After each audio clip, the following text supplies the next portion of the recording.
Have you ever just looked around and felt like the whole world is running on really old software? Like it's buggy, it keeps crashing, and it's just not built for what we need today.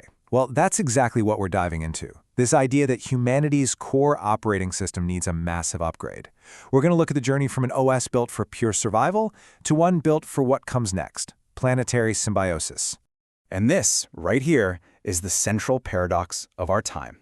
On the one hand, look at our incredible technological power. We can literally reshape our world, analyze everything down to the last atom. But then you look at the other side, and the very planet that keeps us alive is under enormous strain, showing all the signs of breaking down. So that begs this huge question, right? How can we be so brilliant, so advanced, and yet our collective behavior is so self-destructive? It's like the very strategies that helped us climb to the top of the food chain are now pushing us towards the edge of a cliff. To really get a handle on this, we first need to diagnose the problem correctly. Because what we're facing isn't just a bunch of separate problems. It's all one big, tangled-up condition. And that condition has a name, the polycrisis. Think about it like this. Climate change isn't some separate issue from economic inequality. And that isn't separate from political polarization. They're all connected. They feed into each other, creating these feedback loops where each crisis makes the others even worse. It's a system. And here's the real kicker. The irony of it all is that the systems we built, all based on fear, on scarcity, on protecting ourselves, are now creating the ultimate threat, the ultimate insecurity, the very real possibility of our own extinction. Okay, so this is crucial. We can't just treat the symptoms. We have to go deeper, right to the root cause. And that cause is something deep inside all of us, a biological drive that's become a planetary scale problem. You know, our basic survival instinct, the thing that got us this far, it has these default patterns. Control resources, dominate the unknown, protect your tribe and build walls, stockpile stuff just in case. And look, that all works great when we were small groups on a massive planet. But now, with 8 billion of us, amplified by global technology, those same instincts are throwing the entire biosphere out of whack. So what's the solution? Well, it's not about trying to suppress this incredibly powerful drive. You can't just switch it off. The answer is to expand it, to evolve our very definition of self. Our circle of concern has to grow, from just me, to my family, to my country, and now to our entire species and the living biosphere itself. Why? Because at this point, our survival and the planet's survival are literally the same thing. This slide just lays it out so clearly. We're at a crossroads between two logics. The old logic of competition is all about building boxes, countries, companies, us versus them, and fighting for short-term wins. The new logic, the logic of symbiosis, is about dissolving those boxes. It's about regeneration, long-term thinking, and creating systems where we all win together. All right, so we've got the diagnosis. We see the root cause. Now, let's talk about the prescription.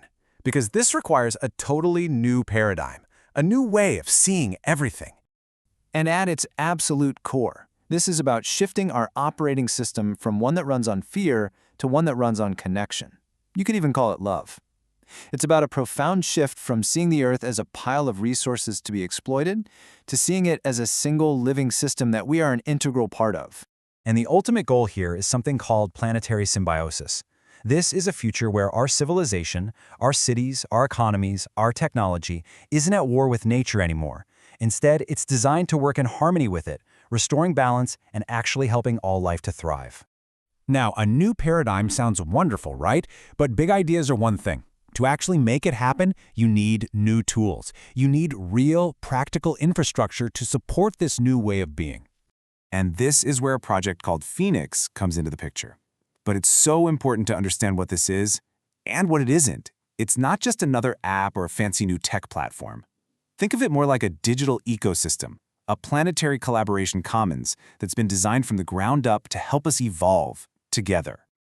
Okay, this diagram looks a little complex, I know, but just focus on the very bottom layer. See that? The safety coherence layer. This is the whole foundation.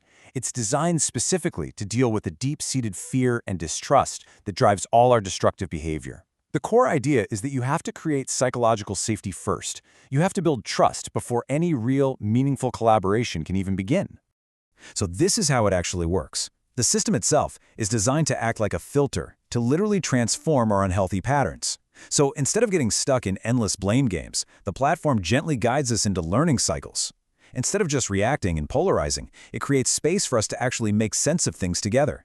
It's a structure that basically makes healthy, conscious cooperation the easiest and most logical path forward. I absolutely love this metaphor. Thinking of Phoenix as a planetary nervous system. It helps the collective body of humanity feel what's going on, learn from it in real time, and then coordinate an intelligent, compassionate response to whatever challenges we're facing. So, where does all of this leave us? What's the prognosis?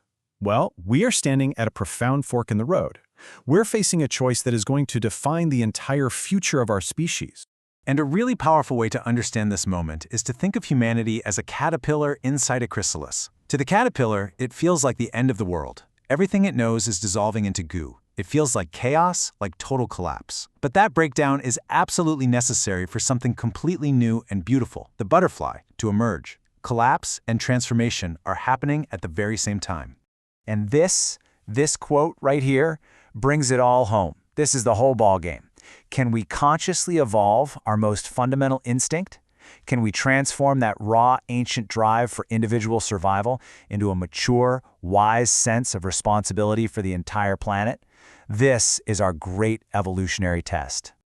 And that's what the phoenix symbolizes, isn't it? It's not about some magical rescue. It's a symbol of our own potential, our capacity to rise from the ashes of our old self-destructive ways and choose to consciously co-create a future where humanity and nature aren't fighting each other, but are finally whole again. And that leaves all of us with one final, incredibly important question. The question isn't whether we can do this. We have the knowledge, we have the technology, we have the potential. The only real question left is, are we ready?